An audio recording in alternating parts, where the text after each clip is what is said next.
Bienvenidos al conversatorio de transformación digital y dispositivos médicos, un cambio inevitable. Gracias por acompañarnos esta tarde. Sin duda que en la era de COVID-19 los dispositivos médicos y su incorporación a la transformación digital ha sido un tema de especial relevancia, y para hablar sobre ello tenemos un distinguido panel que nos acompaña y que paso a presentar.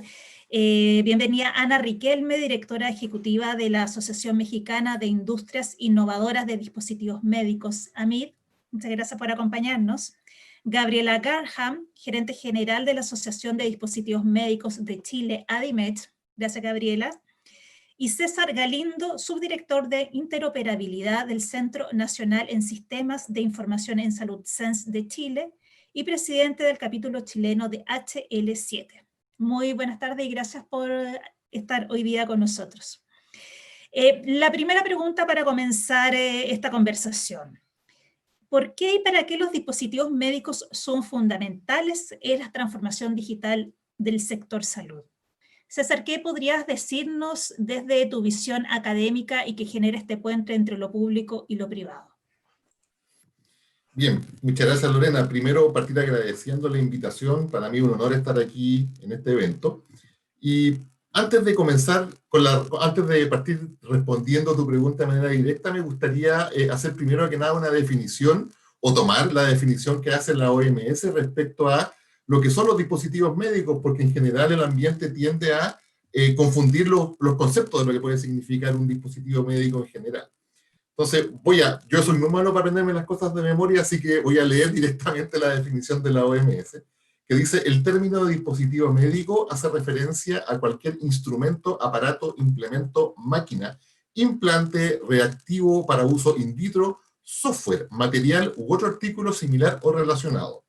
Y a eso se le agrega que puede ser usado en el ser humano con el objetivo de generar alguna acción clínica que va desde el monitoreo hasta finalmente el diagnóstico, tratamiento u otros elementos más. Seguramente Gabriela ahí me va a complementar, y también Ana mucho mejor la definición OMS que yo acabo de dar, pero un poco la idea es pensar que el mundo de los dispositivos médicos es un mundo inmenso, es un mundo gigante que tiene muchas componentes, que tiene muchas partes, y por consiguiente el pensar en cómo esta vaca gigantesca hay que empezar a comérsela desde el punto de vista digital es un elemento bastante complejo.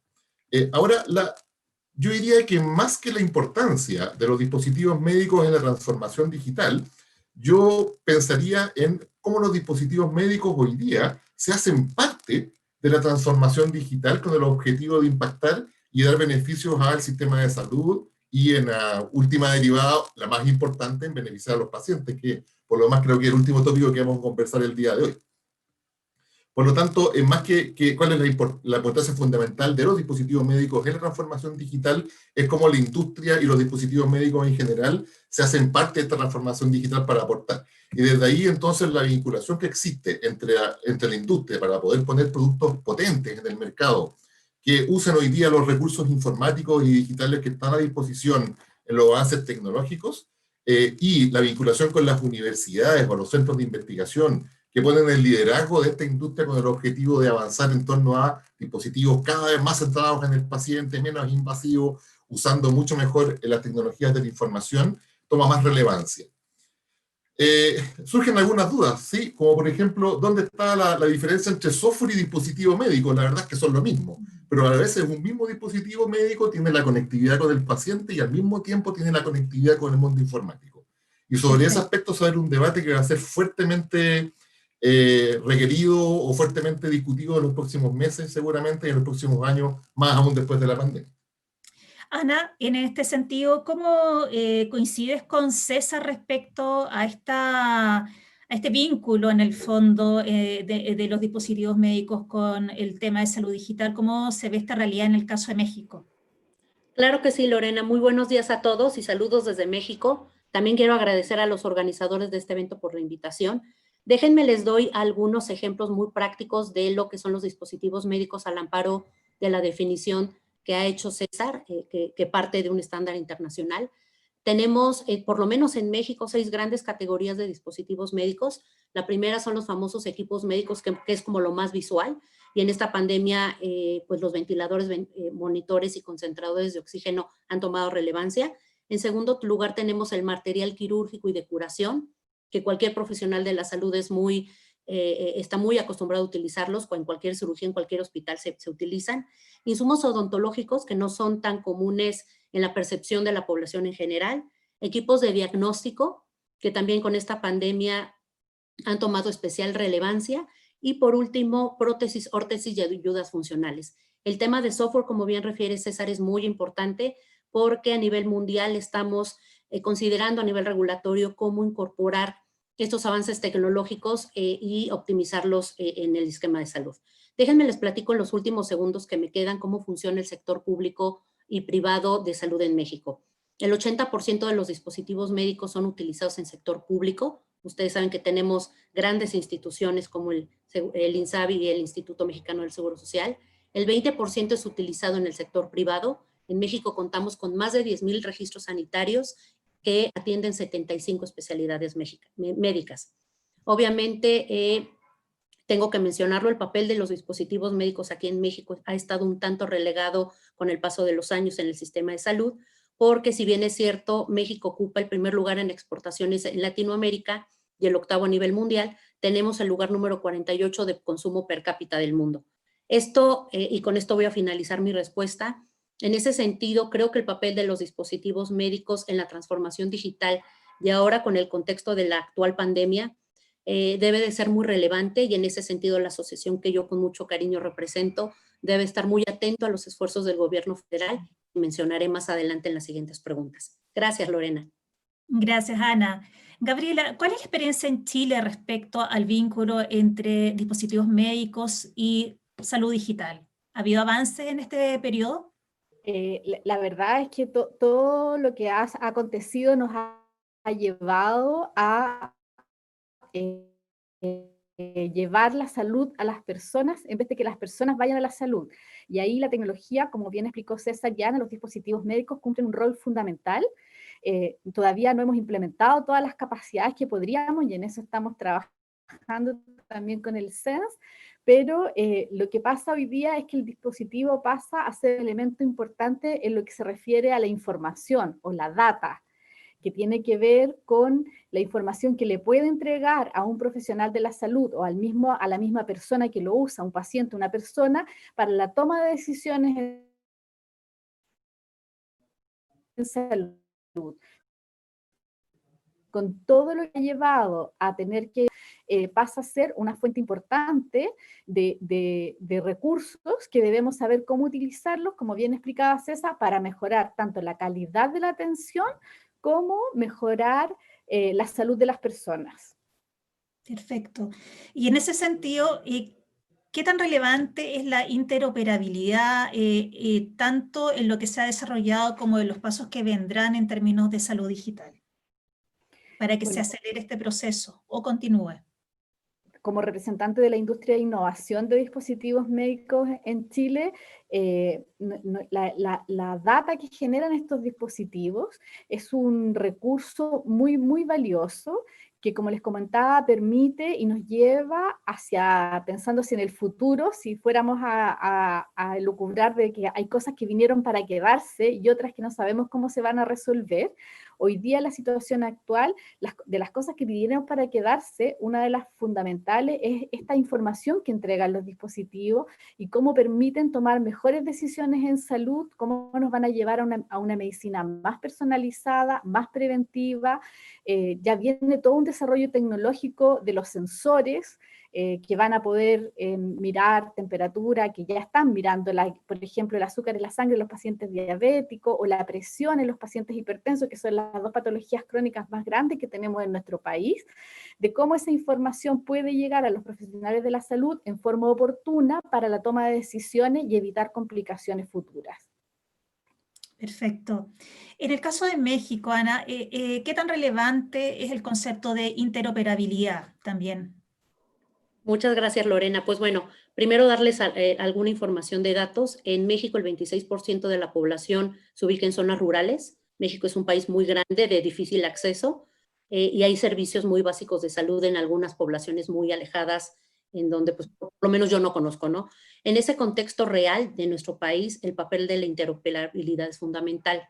Les puedo compartir que en este sentido ya existen diversos esfuerzos de compañías de dispositivos médicos que conforman la asociación con un alto estándar ético y regulatorio, que están haciendo esfuerzos en proyectos específicos con el gobierno en diferentes entidades para poder montar, por ejemplo, una sala de cirugía interactiva y a distancia, precisamente para acercar a estos especialistas en salud renal, pongo un ejemplo, y también en otros casos diagnósticos y monitoreos en tiempo real, sin la necesidad de que el profesional de la salud, del especialista, se desplace a esas poblaciones, pero pudiéndole dar una asesoría al médico familiar que esté en esa locación, ¿no?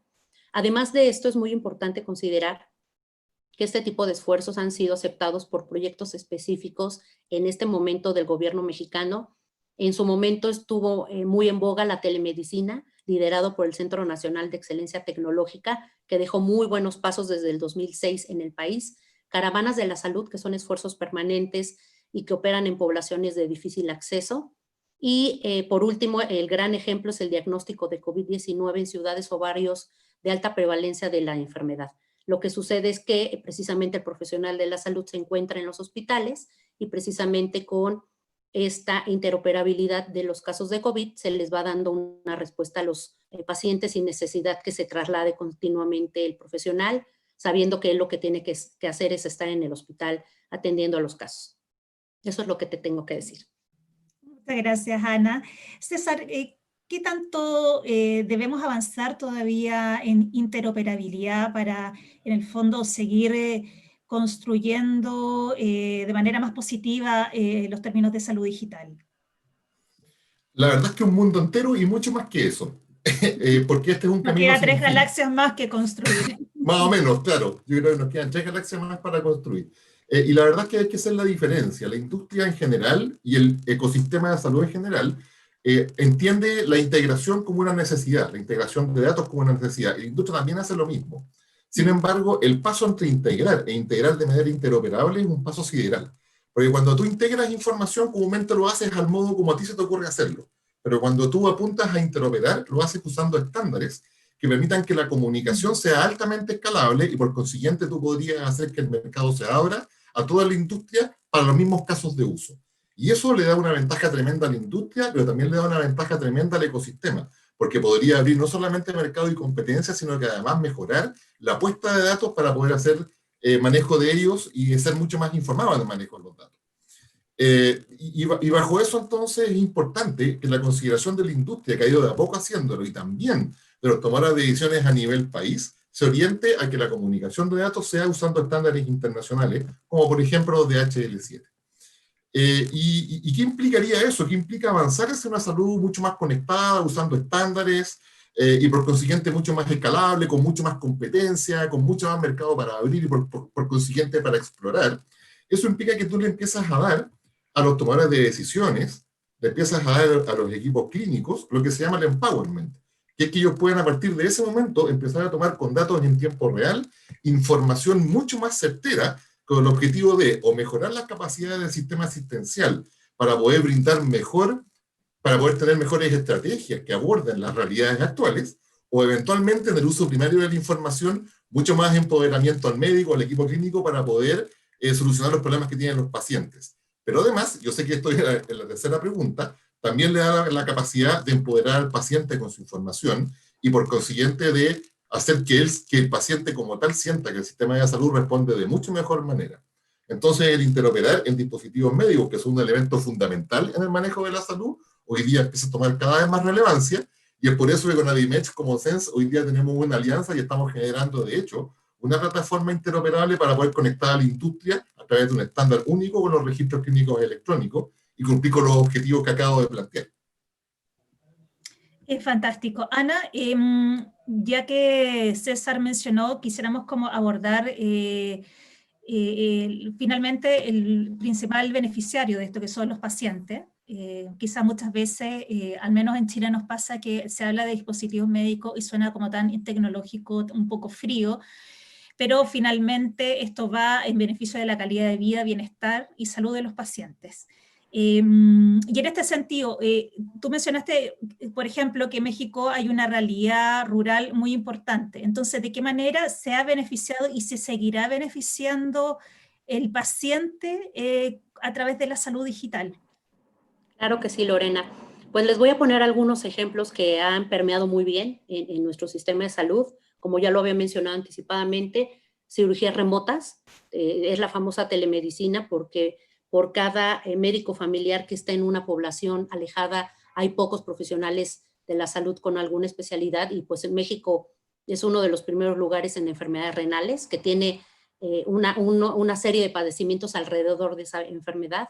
El segundo gran ejemplo que les puedo dar es el diagnóstico y monitoreo en tiempo real, en este caso la diabetes. Hay un programa de cómo utilizar estos esquemas de informática y de dispositivos médicos en pacientes en tiempo real, en donde el profesional de la salud no ve al paciente para tomarle la glucosa y sus signos una vez al mes, sino que puede tener cierto control y monitoreo de los mismos. El sistema monitoreo en enfermedades vasculares es otro ejemplo, pero creo que sin duda el mejor ejemplo que te puedo dar es algo que recientemente ha sido aprobado por el legislativo del país, que es la Red Nacional de Registros con Cáncer. Como, no sé si ustedes lo sepan, pero México tiene el gran reto desde hace ya muchos sexenios de poder tener un sistema nacional de salud integral.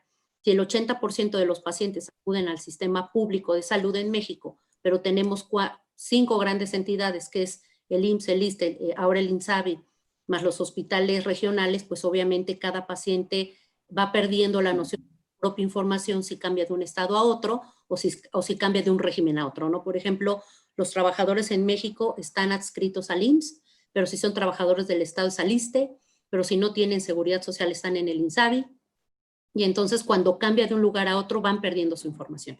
Entonces, este tema de la Red Nacional Registros de Cáncer es algo sin precedentes en el país, es un esfuerzo de unir en lo legislativo estos esfuerzos y estos conocimientos que se van generando en estos hospitales públicos para poder tener un monitoreo permanente de las características de los tumores, la frecuencia, el perfil epidemiológico y distribución. Me voy a adelantar un poquito a la pregunta que le hiciste a César de los retos.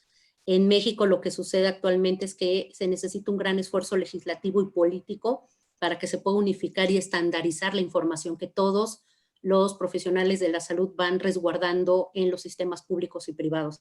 Me queda claro que hay grandes especialistas en el tema, pero en la medida en que la información esté disgregada con diferentes metodologías o diferentes sistemas operativos, no podremos avanzar porque es difícil compartir la información de un lado a otro. Y sin esa información, pues las decisiones en salud y las decisiones de los profesionales pues son complicadas de tomar, y pues obviamente se le quita al paciente el derecho a poder tener un histórico de su información sin importar si cambia de entidad laboral o si cambia de entidad de vivienda. Gracias. Gabriela, cualquier parecido con la realidad nacional es mera coincidencia, ¿no? En este caso, debo decir, ¿o no? ¿No te parece? ¿No te pareció que era algo que nosotros también vivimos en nuestro sistema de salud? Sí, la verdad es que hay muchas realidad, y yo creo que en la mayoría de los países de Latinoamérica, quizás exceptuando Uruguay, tenemos los mismos desafíos y los mismos retos en lo que se refiere a interoperabilidad, tanto también lo que se refiere a la conectividad, a la salud rural, a las patologías que tienen nuestra población. El tema del desafío de la interoperabilidad es un real que va, como bien explicó César, mucho más allá del registro clínico electrónico, y este desafío de cómo los dispositivos médicos desde su quehacer pueden aportar a mejorar la calidad de las personas y a mejorar la calidad de la atención, si se interconectan o si hablan o si se queda el resguardo de esos datos. Y como bien planteaba Ana, este desafío que esos datos sean finalmente del paciente, porque aquí nos pasa exactamente lo mismo. Si el paciente se mueve de un sistema a otro o de un centro de atención a otro, pierde su data, pierde su información, y muchas veces hay que volver o a tomar exámenes o a volver a hacer una interconsulta y se pierde eficiencia en el sistema. Entonces, no son realidades tan distintas. Yo creo que los países nos vemos enfrentados a las mismas realidades. Y adelantándonos también a la última pregunta, dentro de los desafíos más grandes que vemos, efectivamente está el desafío legislativo, el desafío de la seguridad de la data, de cómo se protege esa data, no solo desde el dispositivo médico, sino que también del prestador, y cómo el prestador establece las salvaguardias dentro de su institución para proteger esa información, así como también todo lo que significa el avance tan rápido de la tecnología, cómo podemos sumar ese avance para que realmente se vea reflejado en una mejor salud, en una salud, como explicaba César, donde los profesionales y Ana puedan tomar decisiones junto con el paciente, con data real, precisa del momento, de lo que está aconteciendo. César, pensando nuevamente en el paciente, la salud, el concepto de salud digital o el manejo de datos, ¿tiene límites también en beneficio del paciente? ¿Cuáles serían estos límites? Ojalá tecnológicamente no, pero por supuesto que tiene varios límites. Un poco, volviendo sobre el paciente en el tema de interoperabilidad, algunos de los pensadores de HL7 indican que la interoperabilidad es una técnica, es una tecnología, pero que tiene mucho de arte, y principalmente el mayor arte es el arte de los acuerdos. El cómo el ecosistema se pone de acuerdo en poder adoptar los estándares para hacerlo efectivo y que tenga un alto impacto. Yo pensando en el paciente, en la tecnología, yo diría que desde el punto de vista netamente de la tecnología, nosotros tenemos que hoy día posicionarnos en el aspecto internacional y pensar un poco más allá de las brechas que hoy día tenemos, porque sin ambición esa brecha nunca la vamos a poder romper. Hoy día están apareciendo oportunidades únicas que no solamente van a permitir empoderar mucho mejor al paciente con la tecnología sobre su salud, sino que además también la posibilidad de abrir mercados y dar nuevas oportunidades a la industria y a industrias emergentes. Tenemos que pensar que hoy día, dado que se habló bastante de telemedicina, la puesta en escena de 5G nos presenta hoy día una oportunidad única con el objetivo de llegar mucho más allá al paciente. El poder implantar tecnologías como, no sé, como de los supersónicos en las casas de los pacientes postrados, que le permitan al paciente hasta con la manilla de la puerta sensar si están bien, si tienen temperatura. Ese mundo que se viene ahora y que ya llegó, ¿no? Digamos, uno habla hoy día de 5G, 5G es una realidad. Va a permitir tener conectividad concurrente de dispositivos médicos de cualquier tipo con el paciente en su casa, en la calle, donde sea, y pensar también hoy día en el mercado que significa el llevar efectivamente la salud al paciente en una vista completamente paciente centrista. Yo creo que es una oportunidad única de hacer un cambio social, de hacer un cambio fundamental en cómo hoy día hacemos salud y empoderar al paciente como debe ser. Pero por supuesto que hay límites, y esos límites están dados por varios aspectos que hay que considerar. Desde el punto de vista tecnológico, los aspectos de la seguridad del dato y la confidencialidad del dato. Cómo hoy día podemos salvaguardar el hecho de que el paciente tenga confianza en que la información es de él y solamente es accedida por aquellos que corresponden, dado los estados de salud que él tenga o lo que desee compartir para un elemento específico. Ahí tenemos un tema que tiene que ser trabajado fuertemente en general en Latinoamérica, el cómo vamos avanzando tecnológicamente al mismo tiempo con la legalidad. Pero además, y para cerrar, hay un elemento que para mí es fundamental. Es que nunca debemos olvidar que salud es un elemento extremadamente humano. Salud es humano por naturaleza. La salud es parte del ser humano. Y cuando la tecnología empieza a invadir aquellos aspectos que deshumanizan la salud, hay que tener mucho cuidado también de estar ahí con las antenitas de venir paradas con el objetivo de poner ahí un freno y ver cómo la tecnología también puede ayudar a hacer más humana la salud y no menos humana. Perfecto. Ya como para ir cerrando, y es una pregunta que no estaba en nuestra pauta, pero como soy súper imaginativa, y en honor a la información, a la conversación que hemos generado, todo este avance en salud digital, ¿quiénes son los líderes llamados a liderar, en el fondo, al desarrollo? Acá tenemos representantes del mundo académico y ustedes que también son representantes de industria. ¿Cómo ven el liderazgo? ¿Son liderazgos compartidos? Que también, ¿qué rol tienen los gobiernos en este sentido, en sus respectivas realidades? Cedo la palabra de manera abierta. Yo creo, Lore, tomo que hoy día lo que ha venido a enseñarnos parte de la pandemia es que el mundo tiene que ser colaborativo. aquí se acabaron los silos, o sea, de a uno no vamos a resolver los problemas. Se necesita diálogo, se necesita que todos los actores, tanto el Estado, el sector público, el sector privado, todos nos pongamos en conjunto con todo nuestro conocimiento y lo que tenemos que aportar cada uno desde su área de expertise a trabajar para lograr las soluciones. La academia, tenemos muchísimos actores, no podemos dejar ninguno afuera y todos tienen que poder tener, entonces, es centrar esas mesas de diálogo, incluir a los pacientes, incluir a todos los actores relevantes para que podamos llegar a, o sea, para poder ir avanzando y tomando decisiones. Si no se genera el diálogo, la toma de decisiones se hace mucho más difícil porque normalmente el actor que no está presente tiene algo que aportar y ese algo que aportar queda fuera y después hay que poner un parche. Es un poco lo que vemos desde lo que nos toca vivir hoy día. Perfecto, perfecto. Y esto se ha reforzado también con la realidad del COVID, ¿no? Sí. ¿Mm? O sea, hoy día más que nunca, yo creo que siempre ha existido la necesidad del diálogo permanente entre todos los sectores y sobre todo el sector público y privado, porque al final nos complementamos, contribuimos. No hay que dejar de pensar que tenemos intereses legítimos, pero tenemos intereses que van hacia el bien común, y por lo menos en el área de la salud, que es mejorar la calidad de vida de las personas y poder tener mayor diagnóstico, prevención, tratamiento y rehabilitación en las personas. Como dice César, no podemos dejar de deshumanizar la salud. Por lo menos ese es el compromiso de Adimecha, al igual que AMIT, con altos estándares éticos y siguiendo la diferencia que nosotros tenemos con México, es que nosotros hoy día no tenemos regulación, entonces nos tenemos que someter como a nuestra propia autorregulación. Claro, y se está en el desafío de lograr una regulación acorde también. En el caso de Los Chile. liderazgos surgen, para hacerlo preciso, los liderazgos surgen de dos formas. O son bottom-up o son top-down.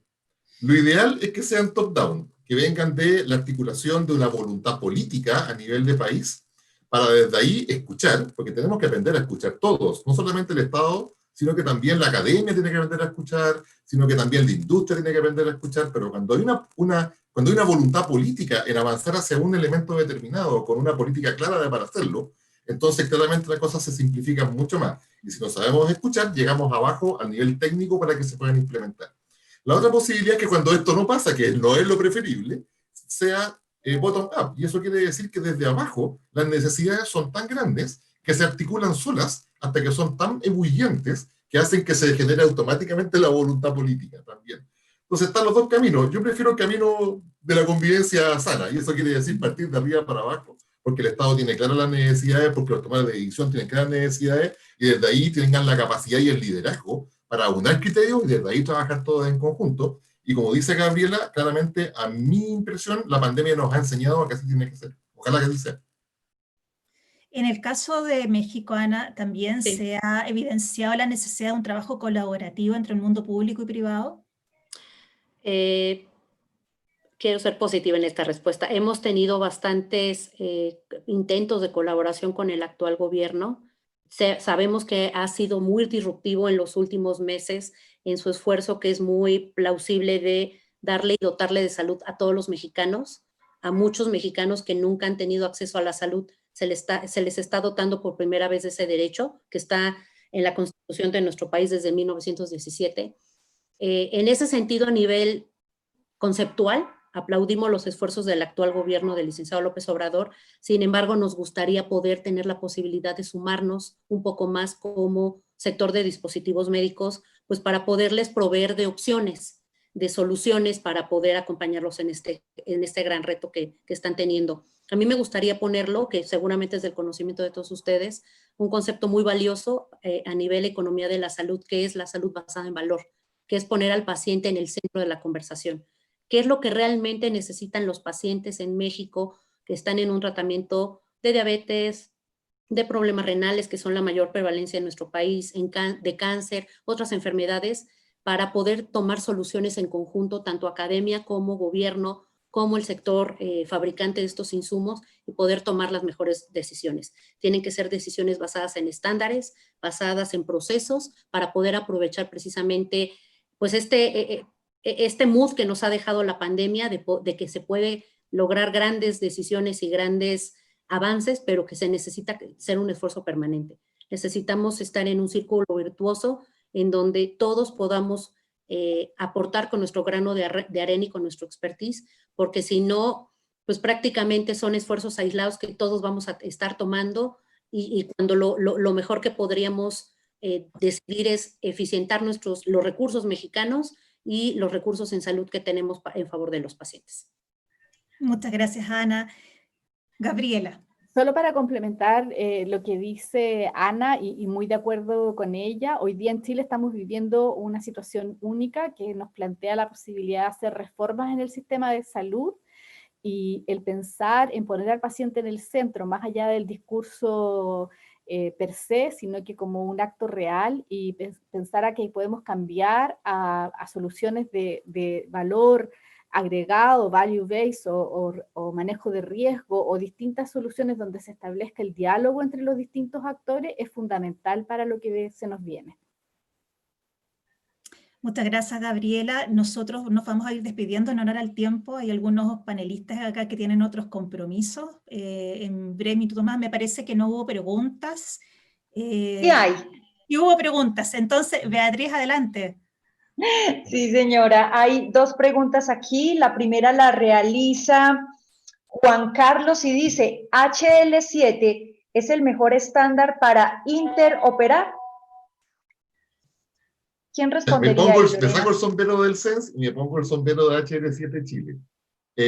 La verdad es que HL7 Internacional como organización es una SBO que se llama, es una organización específica para la creación de estándares y específicamente en salud. Pero hay que hacer diferenciación, porque uno podría pensar que con el solo hecho de decir vamos a hacer toda la transmisión de información en un estándar de HL7, hacemos interoperabilidad. Y eso es un error técnico. Cuando uno piensa en eso, de verdad está condenado a que el proyecto fracase. ¿Por qué razón? Porque en salud es mucho más allá que solamente intercambiar datos. Salud necesita que el dato intercambiado además pueda ser comprendido y procesado y analizado. Y por lo tanto hay una cadena de valor también en cómo el dato va expresado adentro del paquete de información.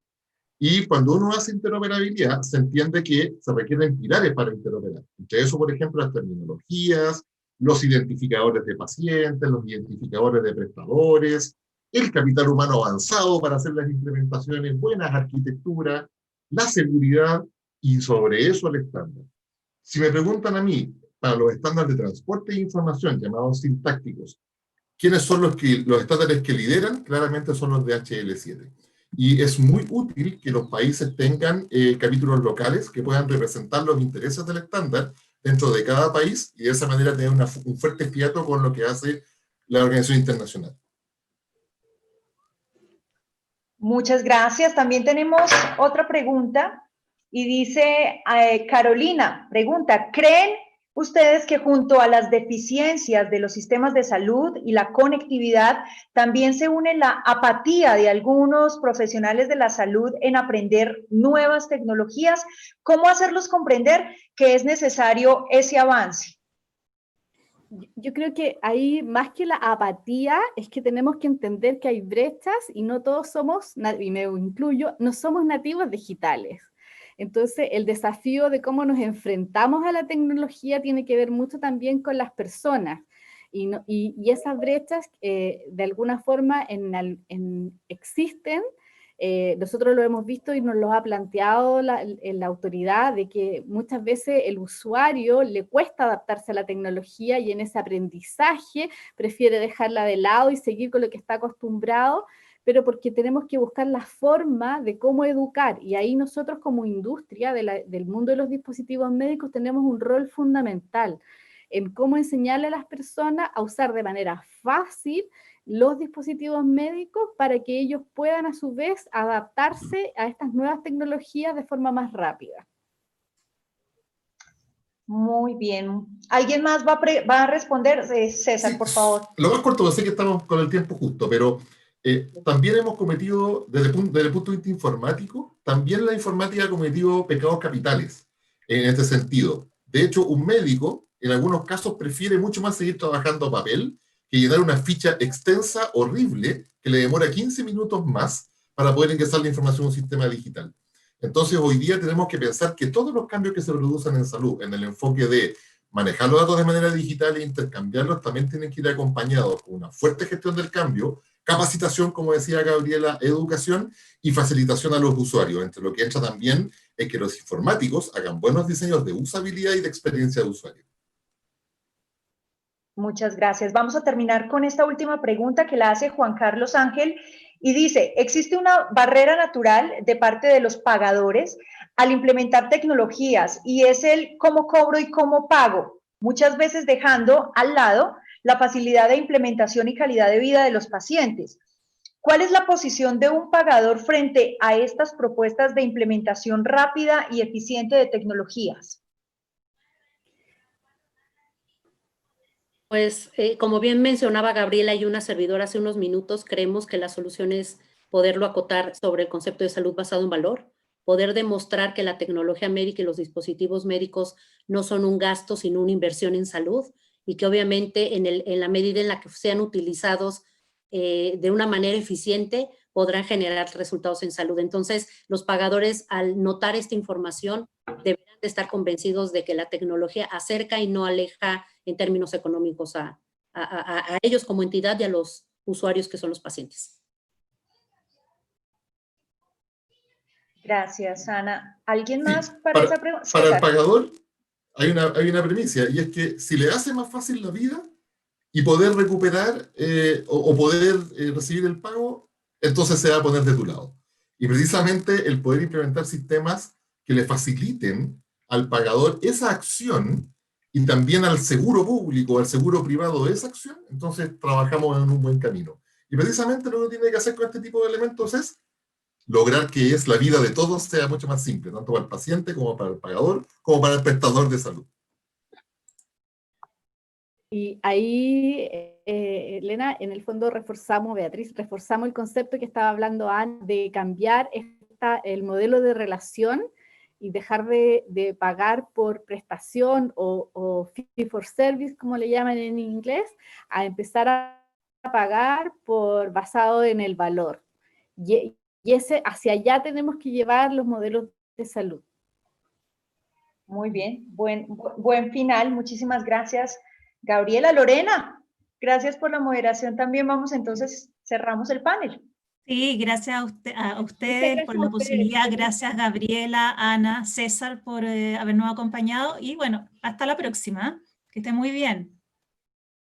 Claro que sí, muchísimas gracias a todos y de esta forma entonces damos cierre a esta jornada académica del primer día de nuestro congreso y antes de cerrar queremos recordarles a todos que los espacios tanto de networking como de la muestra comercial van a estar disponibles durante toda la tarde para que ustedes se pasen por allí, por todos los stands y la muestra comercial, porque además les tengo que contar que Medilab y Coco ya anunciaron unas sorpresas muy interesantes, así que vale la pena que vayan y exploren ese universo virtual. Y igualmente quiero recordarles que para mañana 24 de septiembre tenemos una agenda también muy interesante como la de hoy. Vamos a iniciar a las 8 de la mañana, hora Colombia, 10 de la mañana, hora de Chile, con un espacio que les permitirá a todas sus entidades evaluarse y determinar el índice de madurez digital de cada una de sus organizaciones, así que vale la pena estar